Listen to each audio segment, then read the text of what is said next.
بسم الله الرحمن الرحيم الحمد لله رب العالمين والصلاة والسلام على سيدنا محمد النبي الأمي وعلى آله وصحبه أجمعين. Assalamu alaikum everyone and jazakumullah khair for attending. What we are discussing today, inshallah ta'ala, is going to be the last subject of our series about the uniqueness of the Muslim Ummah and how our nation differs from other nations. And we discussed various topics related to Al-Aqidah, related to the subject of how we view human beings, regarding the source of Ahkam, regarding the various really points. And we can go on. It's really, the list goes on about the uniqueness of the Muslim Ummah, because the foundation that what Islam is based on is unique, and the way that it's structured is unique, and therefore many things come out from it that are unique and different from other belief systems and other value systems and other ways of life. And one part of the uniqueness of it is the position of women, or how Islam dealt with the women in terms of the legislation. And this is not meant to be a comprehensive discussion of every little detail, of every little rule. That's really beyond the scope of it, because we can discuss that as part of a fiqh jurisprudence class, but not as part of a 1,000-foot view, just to see how Islam dealt with in terms of legislation, how did it deal with the difference in the genders. So we start again with the basis. And the basis of this is the way, what is Islam sent for, or whom is Islam sent to address? Who is Islam sent to address? Is it the man or the woman? If you look from the beginning, we notice that Islam was sent to address the human being. Allah subhanahu wa ta'ala says, Ya ayyuhal insanu ma gharraka bi rabbika al-kareem. O man, what do you think, what misled you about your generous Lord? So the address is the human being. When Allah subhanahu wa ta'ala says, Ya ayyuhan nasu inna khalaqnakum min dhakarin wa untha wa ja'alnakum shu'uban wa qabaila lita'arafu inna akramakum 'inda Allahi atqakum. O mankind, we created you from a male and a female, and we made you into nations and tribes, and so that you may recognize each other. This shows that the address is towards the people at large, the human race at large, not a specific type of this human race, but rather the human being as a human being. The Sharia is sent for mankind, for the human being. The resurrection is for the human being. The reckoning is for the human being. The heaven and hell are designed for the human being, not for the male as a male or a female as a female. It is for the human being. And both male and female, this human being with both genders, male and female, were created in a certain nature. The human being, this certain nature is one for both. The woman is a human being and the man is a human being. None of them differs from the other. Neither one differs from the other in the humanity, in the aspect of humanity. Both are full human beings, one like the other. They both have the same needs, the same organic needs, the same instincts, the same life, desire for life, the desire to worship, the strength of thought, thinking, and to be an intellectual human being. Both of them also are inclined to be attracted to each other. And this, as a matter of fact, the continuation of the human race is based on this attraction towards each other, and for them to become or to come together in marriage. That's how the human race continues. And Islam made sure that this inclination and this attraction is controlled and structured through the institution of marriage. So it is not left, at random, where it becomes more of an animal rather than what is suitable for a human behavior. So, and you find that when Islam gave the rights to the woman and the duties to the woman, and gave duties to the man and rights to the man, it legislated that. It gave those rights from the point of view of what is of their interest, what is suitable for them, not as a male or a female, but rather as the actions that are done by this human being. The action that's done by this human being. How should this be treated? So when you will see that whenever the nature of the male and the female is one, meaning that they're both human beings, they are both thinking, they're both worshipping, they're both living, they're both etc. etc. You find that the rules tend to be one.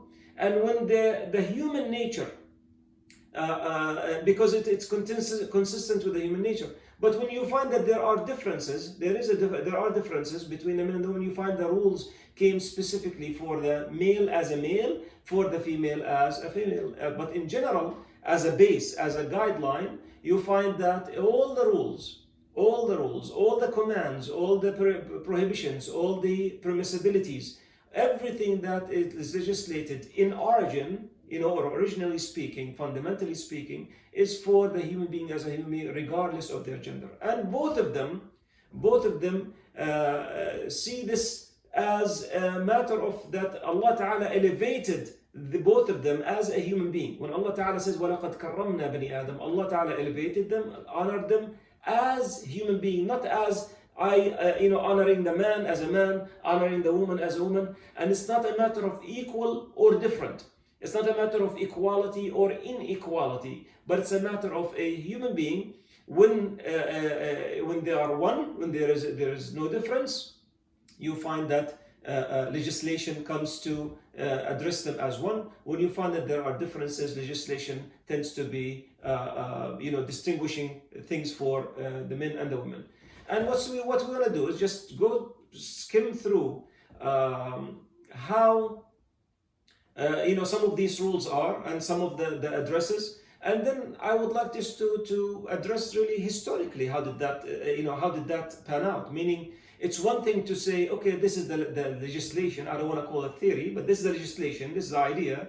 And but how did it function historically? How did the Islamic society function? How did the women fare out, and how did the men fare out? Because it's not all about the women, it's not all about the men.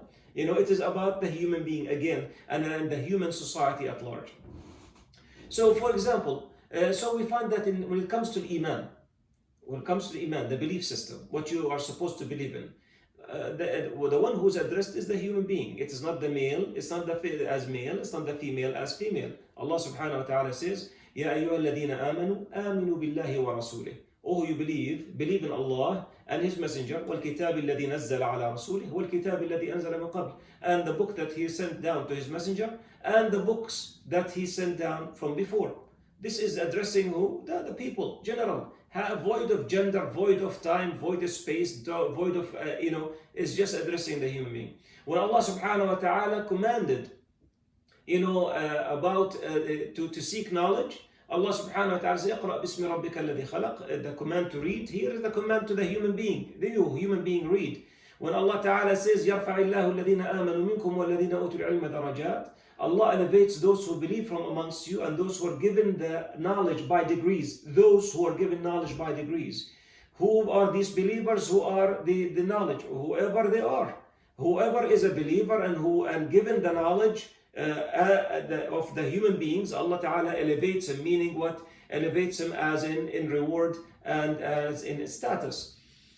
When Allah subhanahu wa ta'ala commanded to obey Allah and His Messenger, the command is given to the human being. When Allah Ta'ala says, وَأَطِيعُوا اللَّهَ وَأَطِيعُوا الرَّسُولَ, and obey Allah and obey the Messenger.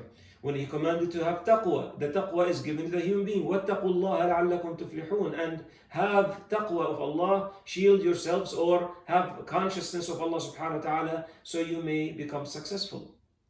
When Allah Ta'ala commanded to do salah, to do zakah, to do al-hajj, it was to the human being, the Muslim, regardless of their gender, because it's irrelevant.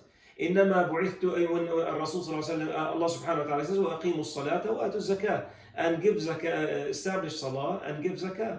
And when He says subhanahu wa ta'ala, وَلِلَّهِ عَلَى النَّاسِ حِجُّ الْبَيْتِ لِمَنِ اسْتَطَاعَ عَلَيْهِ سَبِيلًا, and it is the right of Allah Ta'ala on the people to go perform, to visit the house, meaning Al-Kaaba, and that is whoever is capable of.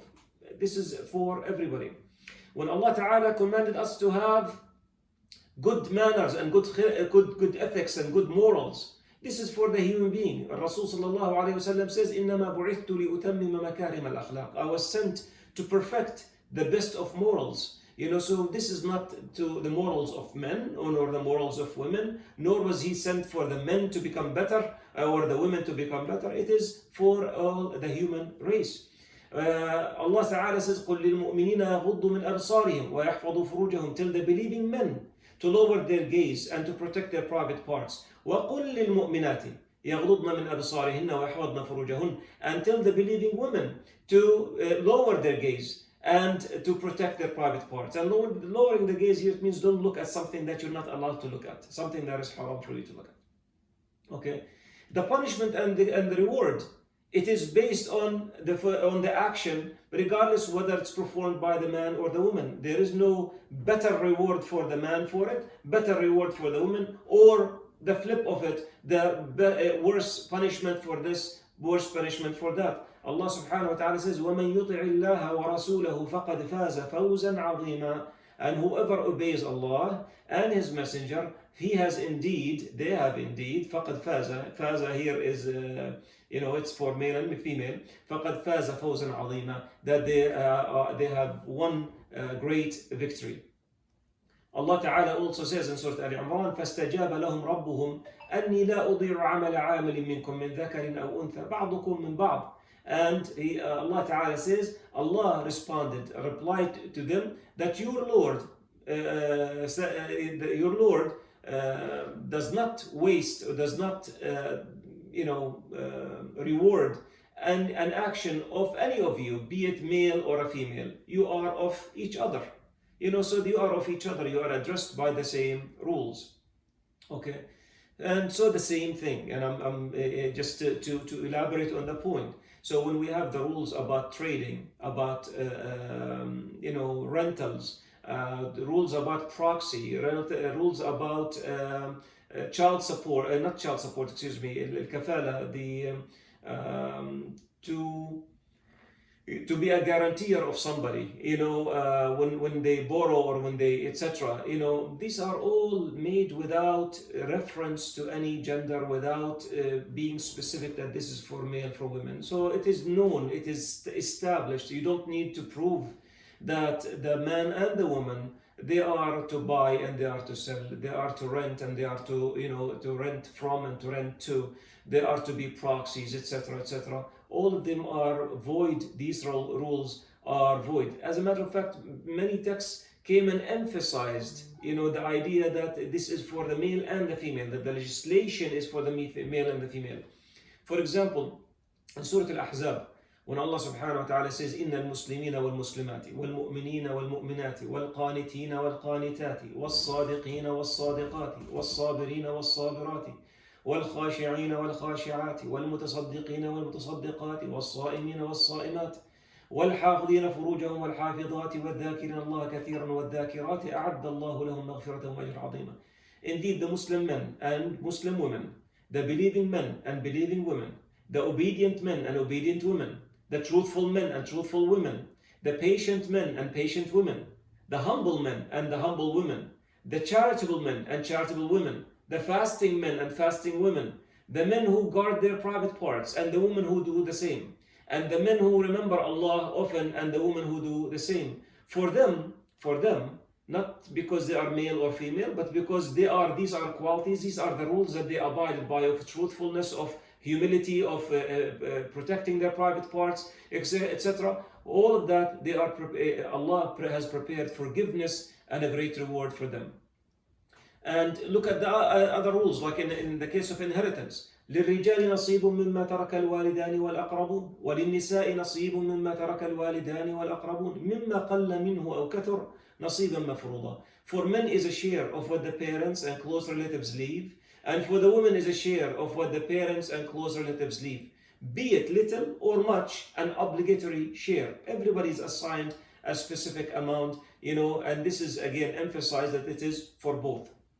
And maybe because part of the emphasis, because of the background of that the people were not giving the women their due rights. So here it emphasized it for the men and the women. But the point here is that it's stated that these rules are for the human being as a human being, for men and for women. However, you notice that when there are rules that are specific for one of the two genders, so you will find certain rules where, for example, the man is obligated in Islam to be the breadwinner, the provider for the family. So the support lies on the shoulders of the man. So as that, you have rules that came about, the nafaqa, the support, to the spouse and to the children on the man. You don't have such rules that exist for the women. Fatherhood and rules about fatherhood, about the al-ubuwa, what are the duties of the father towards his children. These you'll find some rules that are pertaining to the male, to the man, the father, because the woman will never be a father. That you'll find that is only for the man. You find specific rules, about leading salah. You have leading about participating in al-jihad. These were rules that were given to the man, not to the women. Made mandatory, in other words, on the man, and not for the women. So imamatul salah, the leading of salah. If all, hypothetically speaking, if all men decide that they do not want to, that they are not going to lead salah, all men sin, not women, because the salah is mandatory to lead, the salah is mandatory on them. And if all men decide to jihad, not to do jihad, when there is jihad, that then all men are sinning, not the women who are sinning. So these rules are pertaining to the man, and they're exclusive to the man. And then you have rules that are made, that the Sharia made only for women. So you have rules that pertain to prayer. That when the woman certain times that she cannot pray, about pregnancy, breastfeeding, delivery, and the rules of the motherhood. The right for support and things of this nature. When can she break the fast if she's pregnant, or she's breastfeeding, or how long does she have to wait until she's able to pray, until she's able to fast, whether she fasts. These rules do not apply to the men. They are not there for the men. You find them for the women, but you do not find any rules for that for the men. And Islam maintained that line of separation between men and women, that you have your role, you have your rules, and the women, you have your rules. And we'll come back to some of these rules, by the way, because I just want to make sure that nobody misunderstands that in certain areas when I say the nafaqat, support, is on the man, it does not mean the woman cannot provide support. When I say jihad is on the man, it does not mean that the woman cannot participate. But we're talking about where it's assigned, who is responsible, who's held responsible by Allah subhanahu wa ta'ala for these actions. Okay, but so the distinction between the men and the women and the separation of the two lines were made and insisted to the point where you are not allowed to, the man is not allowed to look like the woman, or the woman is not allowed to look like the man. Rasul sallallahu alaihi wasallam says, لعن رسول الله صلى الله عليه وسلم الرجل يلبس لبسة المرأة والمرأة تلبس لبسة الرجل. Rasul sallallahu alaihi wasallam cursed the man who dresses up like a woman and the woman who dresses up like a man. This is something that's forbidden, and made the right for, let's say, the sadaq, the dowry in the marriage, that it is her right. Allah Ta'ala says, وَآتُوا النِّسَاءَ صَدُقَاتِهِنَّ نِحْلَةً فَإِن طِبْنَ لَكُمْ عَنْ شَيْءٍ مِّنْهُ نَفْسًا فَكُلُوهُ هَنِيئًا مَرِيئًا. So Allah Ta'ala made the mandatory on the man to provide, to give a gift, that is suitable, that's acceptable to the woman when they get married. And he is not allowed, neither her family nor is the husband allowed to take anything from it without her permission, with not by pressure, but fully accepting. Even though, so she gets the right for the sadaq, for the dowry. However, both of them are benefiting from the marriage at the same. Both of them are enjoying the company of each other. Both of them are having children with each other, and they're raising the family with each other, and they're going through the life and the pleasure of marriage, and the tranquility that marriage gives, together. Yet there's certain parts that are given here, certain parts are given there. So as I said, Islam made earning, mandatory on the man, but not mandatory on the woman, and she's allowed to do that. And child support is on the man, not on the woman, even though the children are both theirs, and even if the woman has the money to support. Let's say that the woman is working and the woman has a business, or the multi-millionaire, or she inherited money, or whatever, she's wealthy, and the husband is not. Still, the husband is supposed to be struggling to make ends meet, to support his children, and the woman does not. There is no harm, no whatsoever, if she does not participate in spending on her own children. This is just the rules, how they are lined up. And at the same time, in the same token, Allah Ta'ala gave the caretaking and the leadership for the man, not the woman. And by saying, الرجال قوامون على النساء, and the men are the providers and the leaders of women. And that's why there is the rules about the obedience of the husband, and there are fiqhi rules about how far the obedience has to go, in what areas of marriage. And the fuqaha went up and down with this. Some of them restricted it to certain aspects of marriage, certain aspect of marriage. Some of them made it into the life as a whole within the marriage, meaning the rights of the husband, etc. But still, that overall, that arching position and the arching structure, Allah Ta'ala dictated it in Quran al-Karim, and so that you find that Allah Ta'ala gave the rules in general when they applied, specified them when needed, and still when that was done, we are told, وَلَا تَتَمَنَّوْا مَا فَضَّلَ اللَّهُ بِهِ بَعْضَكُمْ عَلَى بَعْضٍ. Do not wish what Allah Ta'ala has given some of you over others. So, meaning, he did not say, by the way, do not wish what Allah Ta'ala has given men over women, or women over men. Because it's not the matter of that competition of they got more. He said some over others. بَعْضُكُمْ عَلَى بَعْضٍ مَا فَضَّلَ اللَّهُ بِهِ بَعْضَكُمْ عَلى بَعْضٍ. Some of you over others. لِلرِّجَالِ نَصِيبٌ مِّمَّا اكْتَسَبُوا. The men have their share of what they earn. وَلِلنِّسَاءِ نَصِيبٌ مِّمَّا اكْتَسَبْنَ. And the women have their share of what they earn. وَاسْأَلُوا اللَّهَ مِنْ فَضْلِهِ. And ask Allah Ta'ala from His fadl. So the point here is not a matter of equal, whether they are equal or they are separate. Islam did not address the issue of equality altogether. It did not come up with any topic. There is no topic in Islam, in the Islamic fiqh. And here's the Islamic jurisprudence from A to Z. There is nothing called the issue of equality or inequality, the issue of preference of one gender over the other. Now, just keep in mind, you might read an opinion of, let's say, Ibn Kathir, where he says the jinsu dhukur, the male species, if you wish, or the gender at large of men is better than gender of the women. And he is wrong, rahimahullah. But I differentiate between a statement of a scholar, and the texts themselves where they address the relationship and the issue of what are the rules, what are for each. So you find, for example, the ayah that he took about to show that the men have a degree of it. Excuse me. About other mufassirin come and they say actually this is related to salah, leading salah until jihad, meaning that here the preference is the fact that men have to go to pray and have to do jihad. And this is the same, the preference here, by the way, again, keep it in mind, meaning who gets more reward. Salama, when she came to Rasul sallallahu alaihi wasallam, and she told him that ذهب الرجال بالأجور.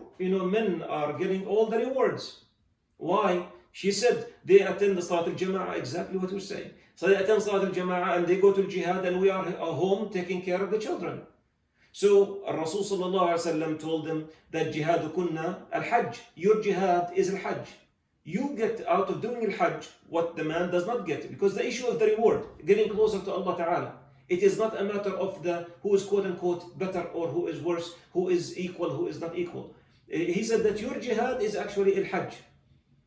So you get the reward of al-Hajj, of a jihad if you go to al-Hajj, and jihad is sanamul Islam, it's the highest, the peak of Islam in terms of the reward. But the man does not. And for the salah, the woman's salah is more rewarding at home then it's in the masjid, opposite of the man. So the point here is that, you do not find any text that talks about the preference of this gender over that.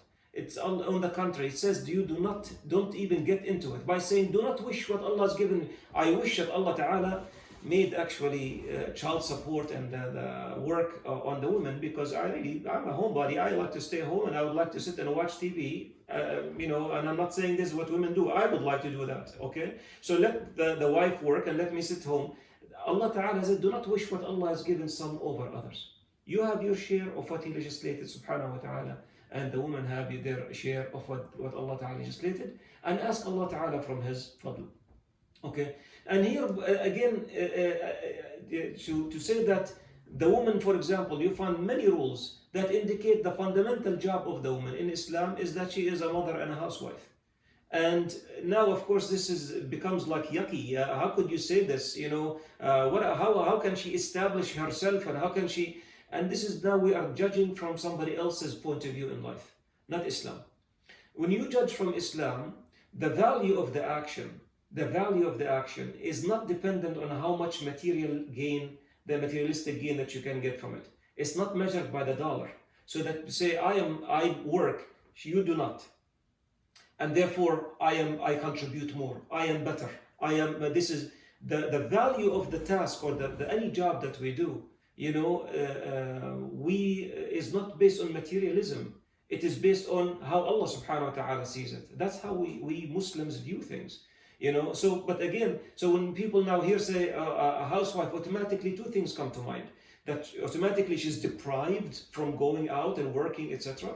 And the second is that it is a less of important job than actually the one outside. And that she is not allowed, or she cannot do anything else. And that is not true, as we will come to demonstrate.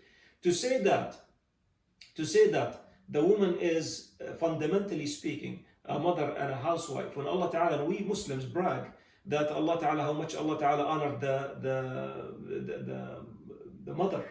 He did not just honor the woman by giving her, the rights and the treatment and the good treatment, and said that she is a full human being, etc., all of that. But actually the motherhood, is the one when Allah Subhanahu wa Ta'ala tells us to وَبِالْوَالِدَيْنِ إِحْسَانًا, and take care of your parents. And here, by the way, the word parents is a bit inaccurate translation, because الوالدين from the wilada, the emphasis on the mother. Always the ihsan, is on the mother. And we all know the hadith sharif because we brag about it, and we should brag about it. That Rasul says, when the man asked him, Man ahaqqu an-nasi bi husni sahabati, who is most deserving of my companionship, good companionship? He said, your mother. قال ثم من, 3 times he's saying your mother, and then he says your father. So that is the motherhood. But here it does not mean that therefore the woman is not to do anything else. Not at all. Let's look at the other job, the other side of the mother and the wife and the housewife. Look at what they have achieved, and let's look at from the time of Muhammad sallallahu alaihi wasallam until the 10th century of Hijrah, and until you're talking about let's say 1,000 years, 400, 500 years back, and where the Muslim Ummah in its entirety, men and women, became declined.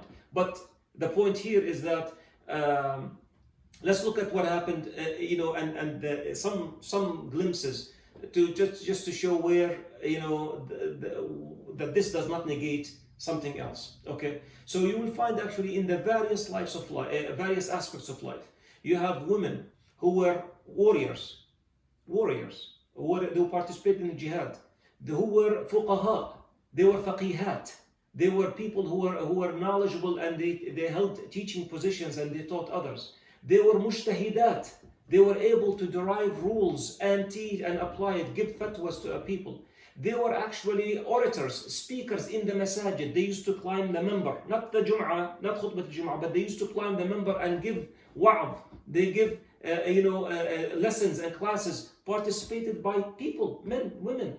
They participated in politics, and they questioned rulers. They built masajid, they built educational institutes, they built universities. They taught men and they learned from them. And these are all, and you will see that how they're even referred to, that they were mothers and they were housewives and they were scholars and they were fighters and they participated fully in the society. Look, from day one, we have the turnaround point in the history of the da'wah of Islam was a treaty, or as an agreement, a pledge of allegiance that was given by 73 people and 2 women, 73 men and 2 women, in what is called Bay'at al-Aqaba al-Thaniya, the second pledge of allegiance in Al-Aqaba, and that was what enabled the Rasul ﷺ to go to Medina, establish Islam, rule by Islam, and then start carrying the da'wah, naturally from the Arabian Peninsula outside, and we became Muslims due to that. 2 women participated, Umara, Nusayba bint Ka'b, and Asma bint Amr. They came and they gave the bay'ah to Rasul ﷺ in the second bay'ah, pledge of allegiance. So what was the pledge of allegiance? Do you know what the pledge of allegiance was? السمع والطاعة في عسرنا ويسرنا, to hear and obey in our easy and our hard times and our ease, meaning with their good times. ومنشطنا ومكرهنا, and when we are active and when we are lazy, we don't want to do anything. They gave the bay'ah to Rasul ﷺ to hear and obey to him in good times, bad times, when they would like to, when they did not. وأثرة علينا, and to put the Islam ahead of us. وأن لا ننازع الأمر أهله, and not to dispute people who are in charge. وأن نقول الحق أينما كنا, and to say the truth wherever we are. Women are saying to say the truth wherever we are. لا نخاف في الله لومة لائم, without fearing anybody's blame or any consequences, for Allah's sake. This is the pivotal point for the Islamic da'wah, and you have women participated in it. The first shahida, the first woman martyr in Islam, the first martyr actually, the first one who acquired it was Sumayya. Everybody knows that, and she sacrificed her life for Islam. The people who went to Al-Habasha, Abyssinia, imagine the Hijrah, Abyssinia, and look it up on Google Maps. Go to Medina, from Mecca. From Mecca, go to Abyssinia, which is Ethiopia and that region nowadays. And you would see the kind of terrain, and they had to ride the sea, and they had to travel on foot, etc. And you find the people who did the Hijrah to Habasha, many of them were women. Abdullah bint Abi Khaythama, the mother of Abdullah bint Abi Khaythama. You have people who are, as an example, Salama. Many women went with the daughters of Rasul sallallahu alaihi wasallam. The Hijrah to Medina, the same thing. Kulthum radiallahu anha. Her father was the warren of Uqba bin Abi Mu'ayt. He was the worst of the enemies of Islam from Quraysh. And she became Muslim, and she went out against, without her family. She went to meet Rasul sallallahu alaihi wasallam in Medina. And Hajarat, and she, even after that, her hijrah, her migration was after the Treaty of Hudaybiyah, with a bunch of women: Umayma bint Bishr, Subay'a bint al-Harith, Barwa bint Uqba, Abda bint al-Aziz, ibn Abd al-Aziz. All of these are women. They went and they migrated from Mecca to Medina, and this is Surah Al-Mumtahana, if you know it. يا أيها الرسول يا أيها النبي إذا جاءك المؤمنات مهاجرات فامتحنوا إذا جاءك المؤمنات مهاجرات إذا جاءك المؤمنات يبايعنك على أن لا يشركن بالله شيئا. If the believing women come to you and they give you the bay'ah, these were the women whom the Quran is talking about. In jihad, Amara, Amara participated in jihad, and she was protecting Rasul sallallahu alayhi wasallam, with her dagger. She lost her not only her son, she lost her arm also in the battlefield, participating, in the battlefield. Aisha radiallahu anha, she used to care for the wounded and give them water and give them medicine, etc. They participated. So they were mothers and they were housewives and their wives and their but at the same time, that was not a handicap. That did not mean that they just sit in a corner, in a dark corner, and do nothing. This imaginative picture is one done by Orientalists, but at the same time also it's done also by many sect traditions that we have that have nothing to do with Islam. And we'll come to that inshallah ta'ala later on. But look at the position of the daughter of Abu Bakr as-Siddiq radiallahu anhu, and Asma, that Nitaqayn. Her Al-Hajjaj al-Thaqafi, Al-Hajjaj was a governor and he was a tyrant. So he killed her son. Abdullah bin Zubayr, he killed her son. So, and he killed him and he crucified him. So he said, he sent for her, he said, come to me. She said, I'm not going. So he sent back the messenger. He said, you are going to come to me, or I'm going to send somebody to you who will pull you with your hair. Look how arrogant and how low life he was. He will pull you with your hair. She refused. And she said, I will not go to you until you send somebody who comes and pulls me from my hair. So you know what he did? He said, give me my slippers. He put his shoes on, and he went to her house. And he went in and he told her, do you know you see what I did with the enemy of Allah? We're talking about her son. Her son. Do you see what I did with the enemy of Allah? She said, yes. I see that you ruined his world, his dunya, his life, but you ruined your akhirah. Look at how she's thinking. You ruined his dunya, but you ruined your akhirah. You say that I am the daughter, I'm the one of that al-Nitaqayn, the two belts. Remember when the Rasul did the hijrah, she's the one who actually ripped her belt, to one for food and one to keep it around her waist.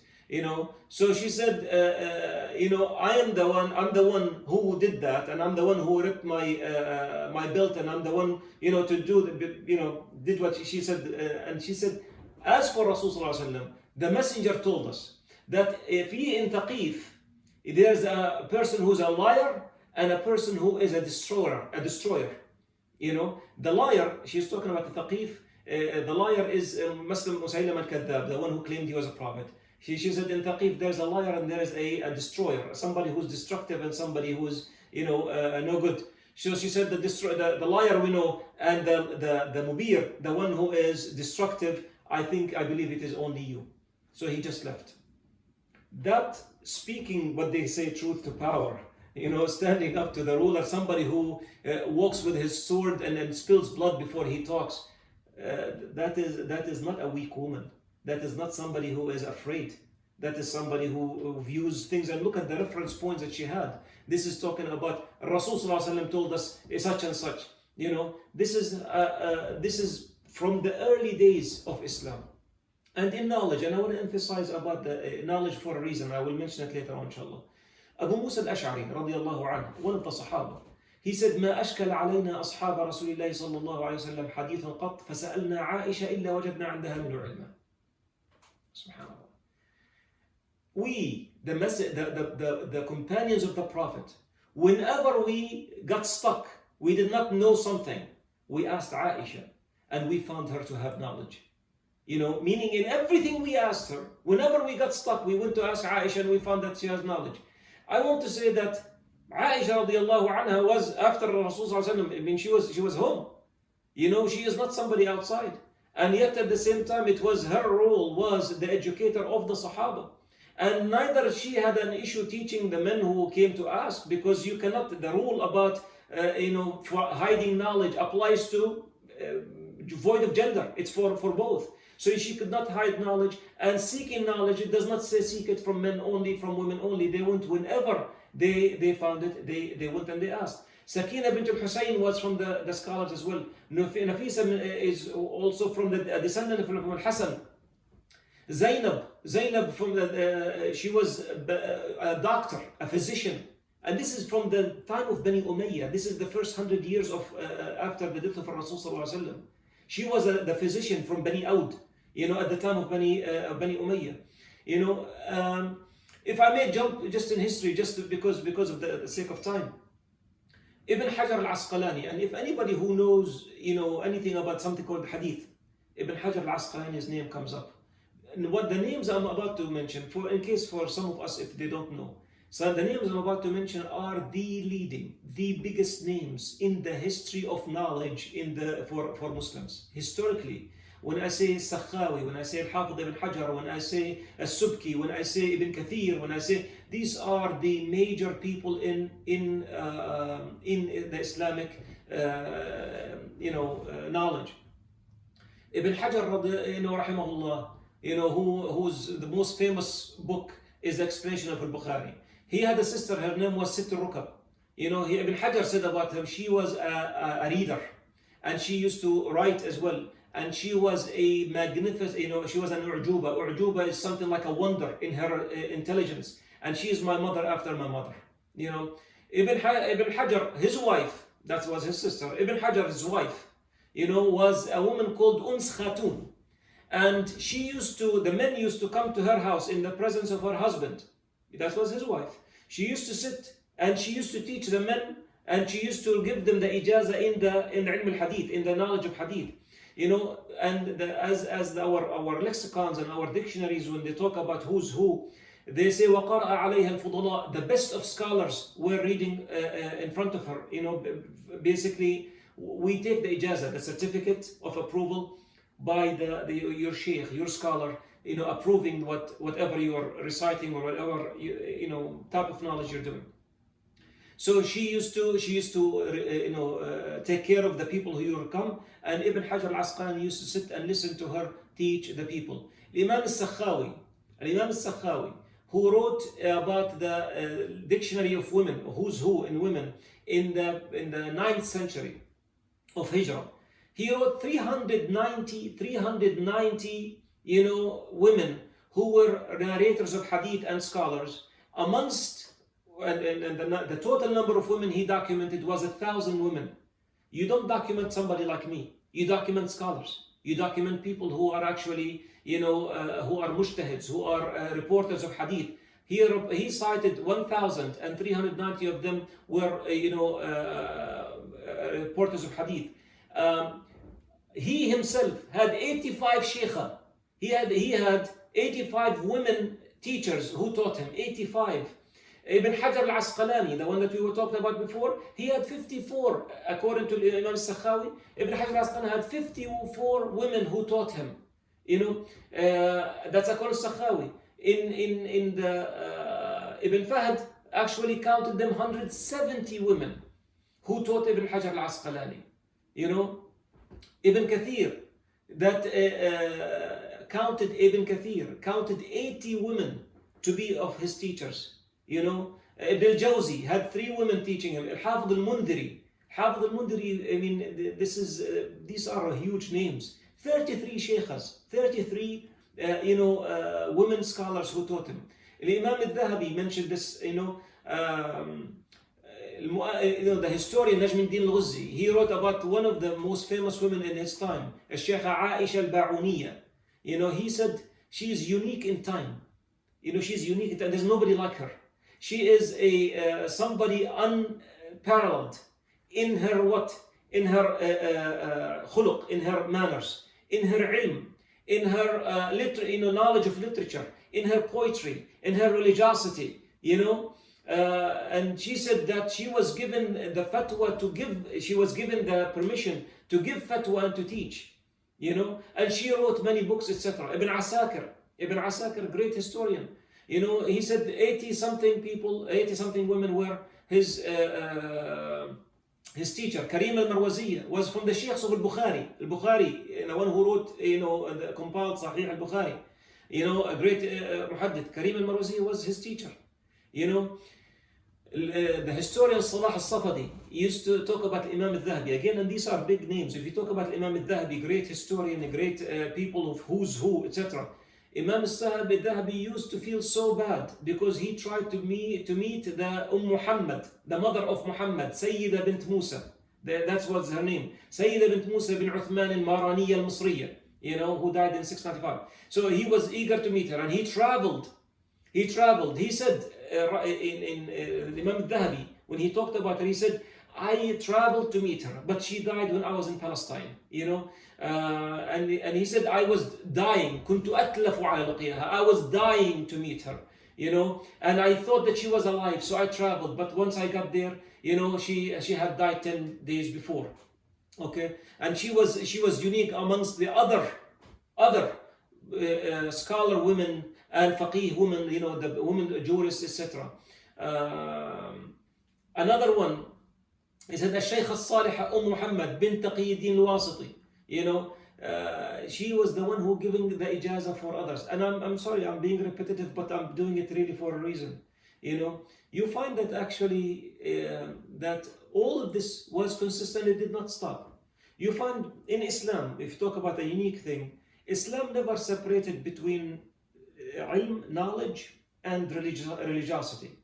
There was never a conflict between Islam and knowledge, between Islam and science. We did never had this. As a matter of fact, one unique feature, if you talk about the unique features of Muslim Ummah, is that our education, what they call, such as astronomy, chemistry, etc., was done in the masjid alongside the fiqh. It was the knowledge of Islam went hand in hand with the knowledge of the, of the regular subjects of science. You actually, what it's called, the university. Does anybody know the name of how do you say university in Arabic? Just to wake you up, because I've been talking too long. Does anybody know how do you say university in Arabic? How do you say al-jami'ah? And how do you say the masjid, a masjid that gathers everybody, where Jum'ah is compiled? Where Jum'ah is performed? Al-jami'. Al-jami' is the one that where people gather to pray Jum'ah. And al-jami'ah is the one that accompanies, that's why they with the ta, al-jami'ah, the one that combines the masjid and the knowledge. And that's where the name Jami'ah came from. So you have that, really they were intertwined historically. And that's why you find it's the name for the teaching, that connection. You find the greatest or the oldest universities in the Muslim world, such as Al-Azhar. Al-Azhar is a jami', but also a jami'ah. The great, from the university and where they used to teach, both in Al-Azhar. One of the jami'at, in Morocco, Al-Qarawiyyin. That actually Al-Qarawiyyin University was actually Jami'at Al-Qarawiyyin in Morocco, was built by whom? By a woman. Her name was Fatima Al-Fihri. And this was actually built in 859 AD, and she was wealthy, and she went and she built that university. And that university was, of course, a masjid, al-jami'ah. Till now it exists, it's still there. And you had also al-jami'ah, where you had also the university where it was teaching chemistry, astronomy. It was well equipped. And when she started building it, look at how the good intention, how long it lasts, until it's still today. It's still today. You're talking about over how many centuries? So when she started building it, she insisted on being part of the building process. And when she started building it, she started fasting. And she did not break fast, meaning she was fasting daily, until the project was completed. Her sister built another masjid right close to it. And that university, by the way, just to see how the mindset and maybe something that's really worth studying, the idea of endowments in the Islamic history, and the idea of what they call al-waqf, the endowment, that this is waqf, and how the universities were run.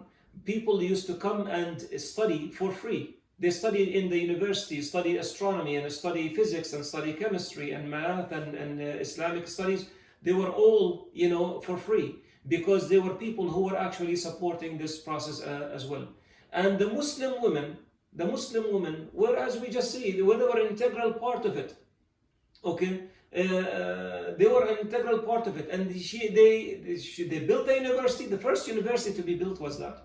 They built the university. They were active in it, and that did not conflict with being a wife and a mother, and that did not conflict at all. The greatest of the greatest scholars, they were people, they were women. If we talk about, just as another example, Imam Suyuti, rahimahullah, and if you don't know Imam Suyuti, Imam Suyuti is really a pillar in the Islamic knowledge. He took his knowledge from 42 women, 42 sheikhs, not complete knowledge, of his teachers. were 42 women. They gave him actually the ijaza in the Muwatta. One woman gave him the ijaza in the Muwatta. Her name was Zainab bint Abdul Rahman. That she gave him the ijaza in the Muwatta. So again, this goes on and on. The problem we are having is that most our Muslim Ummah does not know. And most our Muslim Ummah pass judgment on their deen, from somebody who's critical of their deen, somebody who is out to actually to discredit their deen. And I'm not saying everything that's being said is wrong or everything that's said is right, but I'm saying we don't know. The bulk of us do not read, and the bulk of us do not study, and the bulk of us do not know our history. If you don't know your history, how can you know your religion? If you don't know your religion, how do you know what is right and what is wrong? If anything that I hope, out of all, this journey of the series of talks that we had, if we can reach one thing, is that, to understand that Islam, it's not just a matter of being great, it's fantastic, etc. Islam is unique. And Islam is unique as the last deen that Allah Ta'ala has accepted, for mankind. And we Muslims need to start actually coming to our responsibility. Learn our deen. Understand how our rules are structured. Understand how our, man-woman relationship is structured. And why is it right? It is not right because it convinces me that this particular rule convinces me or not. It is right because we believe that it is from Allah Subhanahu wa Ta'ala. What makes the rules of Islam right? We have to remember when we talked about the role of the mind and the Aqeedah and how we take our Aqeedah. Well, this is where it comes in. We became Muslims, Alhamdulillah Rabbil Alameen, and we have the conviction in the validity of Islam. Then after that, if Allah Subhanahu wa Ta'ala legislates a rule, whether we understand it or we don't understand it, we believe in its validity and we know that it is valid. So we need to learn, study, and really ask questions. It saddens me, honestly. It does sadden me. When I see most of the focus really on things that are not related to what makes you understand. It is once you understand, your emotions run around this understanding. If you were looking for tranquility, if you're looking for emotional contentment, that's based on knowledge. Don't make it just based on feelings. Don't make it based on things that are that cannot benefit you. Make them based on knowledge, on studies, on analysis, etc. And if there is anything nowadays, this is the age. I think we passed it. The age of knowledge and the age of information. If anything, we're just overwhelmed with the amount of information that's out there. But jump in, and inshallah ta'ala, asking Allah ta'ala to teach you, and Allah ta'ala is al-Kareem, He is the most generous, and He will teach you, inshallah, and will teach us all His deen. If anybody has any questions or anybody has any comments, please feel free. I just wanted to share some highlights to show that when we talk about Islam, how Islam views the women, etc., it does not mean that therefore the woman becomes of no value in the house, etc. Not at all. And even the value, we have to keep that in mind. What gives value? I wonder what gives value is somebody who makes let's say $1 million a year because they do stock trading or they work on Wall Street, or a mother who raises her child well. Who has greater value and what is a greater value? We, from our point of view, Muslims, we believe that Allah Ta'ala is the one who puts value on the actions and values of behavior, and that's where we go. The comment, I once got into a disagreement with an imam who stated that in Islam women should only stay at home and learn Islam. How would one go about refuting this mindset with Quran and Sunnah? And that's exactly my point. Nobody, brother, can come and argue with a hadith. If I come now and I report it to you, today, I report it to you, that women were participating in Bay'at al-Aqaba al-Thani, the second Bay'at of al-Aqaba. Women were participating in the Hijrat al-Habasha. Women were teaching the scholars of Islam, the ones that we sit and we learn and they read their books. Their books are behind me. These are the scholars. Their teachers were women. When we do that and you highlight it, look at this woman, look at this hadith, look at this ayah, look at this, and look at history. How can anybody argue with it? The problem is you have some people who they themselves, for them religion is what they inherited in their country, what they inherited. And by the way, this applies for the people in the United States, because we are the quote unquote the liberal minded people. So I'm not putting down somebody from coming from anywhere in the world. I came from somewhere else. So and glorifying another side. No. Everybody is impacted by the surroundings and by the society they live in, and we carry that baggage wherever we go. So the many of us, come from places where it is pure tradition in the name of Islam that rules, and then automatically they start applying it to others. And without me talking about imams, how many of them are actually, you can be a hafid, and this is no disrespect to anybody. You can be a hafid, but the alim is a different story. If you are a memorized Quran Kareem, or even memorize the hadith, or even if you are a reporter of the hadith, it does not mean that you understand the hadith or the Quran or that knowledge, fiqh, jurisprudence, understanding the ayat, understanding the hadith and how they come together and how they are to be understood. That is a different field in itself, and it would be great if one day, inshallah ta'ala, we can discuss it. But just to say, nobody can answer, argue with facts. So when you say Al-Hadith al-Sharif says this, Aisha did, radiallahu anha, taught,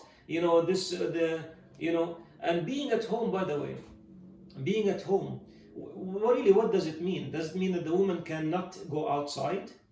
Nobody ever says that among the fuqaha. I mean, I don't know about how people's traditions now are. Maybe some people are not, but she goes for her needs. She goes, she buys, she shops, she buys, and she has her business. She goes, she conducts her business, and by the way, the money is hers. Her husband has no right to take that money. Now, many people, they when they want to get married, they tell you, I want to make sure that the woman is a working woman. Why do you want her to be a working woman? Because he wants to benefit. Well, this is not his right. If she agrees, it's her business. But we're talking about Islam. If he wants to benefit, so this is not right. This is not his right. If in Islam the woman is entitled for support from her husband, but if she works, her money is there's a separation in the financial responsibility between the man and the woman in Islam, and this is a matter of fact. So I'm saying, what does it mean that not leave? But there's also the other side. Where the idea of being out, where it's become acceptable in appropriate places, in inappropriate places, just to be out for the sake of out, and that is, the question is why? Is it allowed for the woman or the man to go out and visit their friends? Of course. Is it allowed for their friends to come over? Of course. Are they allowed to meet in the mall and have a cup of coffee? Sure, of course. Men and women. I'm saying men with men and women with women. This is given. There's nothing. You don't need to sit and prove it, to try to prove it. But the idea of, as I said, so that's where tradition comes in, and we need to and just understand what is healthy, aside from halal and haram. How much healthy for the man to stay in a cafeteria until 2 a.m. With his friends. Is that healthy? I don't think so. I don't know a productive person who can do anything really productively, who spends night and after night, hanging out in cafes and until 2 a.m. and 1 a.m. I don't know what they do, how they wake up and how they go to work and how they perform at work and how they worship, how they pray Fajr. I don't know.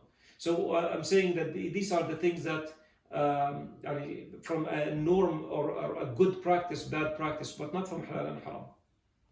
I hope I answered your question or your comment. Anybody else?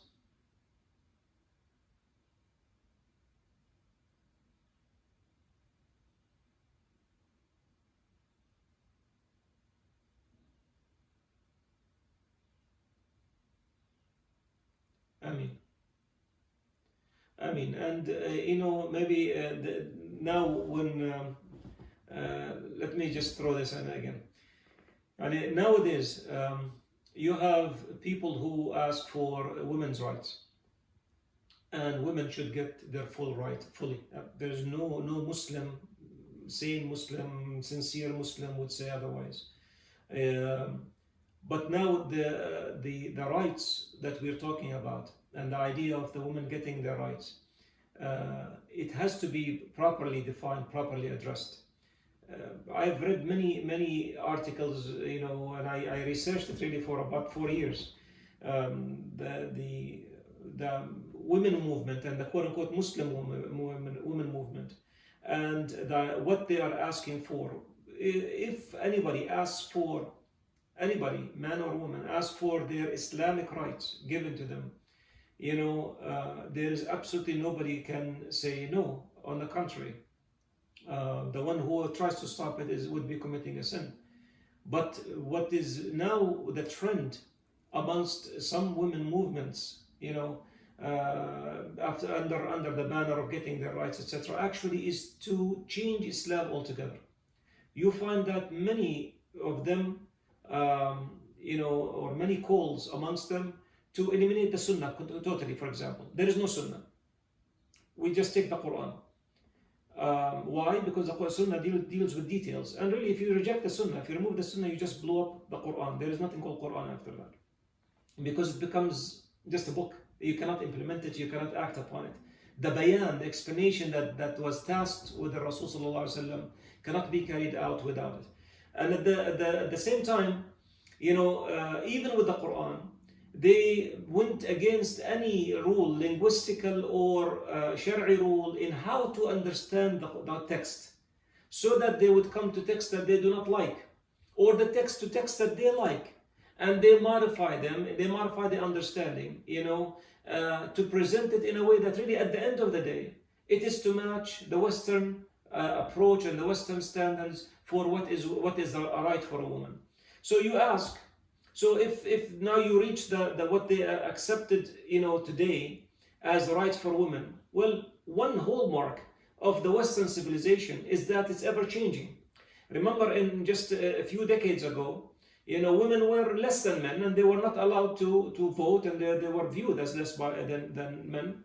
Then they became equal to men, in theory, because this is you cannot practice that because of the differences between men and women. But in theory, they said that we are men. Now they've come to a point where they said there is nothing called man, there is nothing called woman. Your gender is a social construct. It's not really you, a male. It's what you feel. So that's why on the days of President Obama, you had legislation about men and women sharing the same bathroom, and regardless, because you are a man feeling like a woman, you're a woman feeling like, etc. So gender is abstract. The point here is that what are you trying to match? What are you trying to match? Are you trying to match the old now, or are you trying to match the new, or where are we heading? If we make these standards, the standards that don't belong to us, and they are wrong, dead wrong. If they put those standards as what we strive for, then I ask, what is Islam for us? What does it mean to be a Muslim? What does it mean to say all of this knowledge, all of this history, all of this is just we throw it out? Why? Because we have pressure on us nowadays to present Islam this way or that way.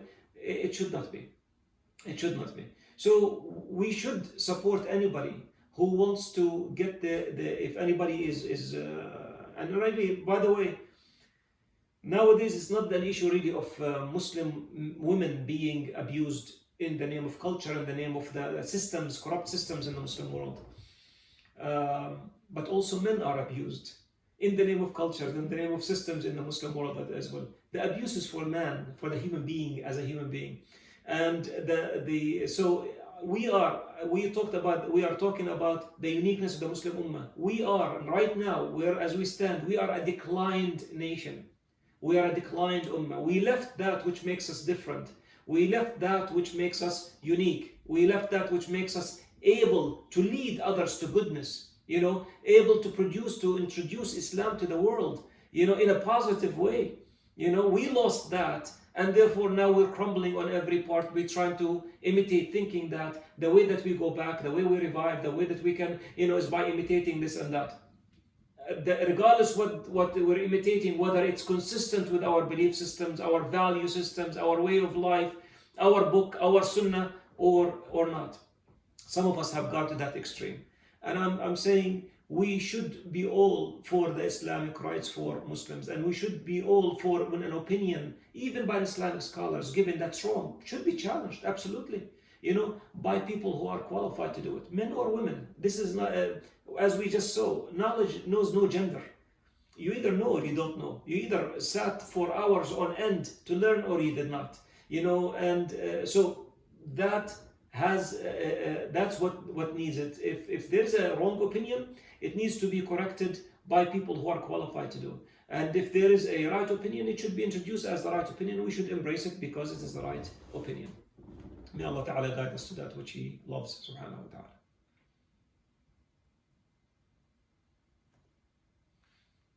Okay.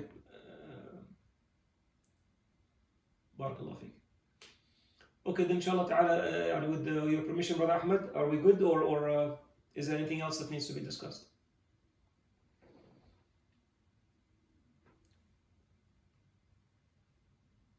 Allah barak fikum. And it was, please, if there is any issue, you have the email address. You can just reach out to Brother Ahmed. I'll be more than happy, inshallah ta'ala, to reply. If I made a mistake, it's from me and from Shaitan. And if I made anything that's right, I pray to Allah subhanahu wa ta'ala to cement it in your minds and to make it beneficial for you and for me in this dunya and the akhirah. Allahumma ameen. Jazakumullah khair for your interest and for your attendance. And I hope inshallah ta'ala to see you again in person when Allah subhanahu wa ta'ala removes the hardship from upon us. Jazakumullah khair. Assalamu alaikum.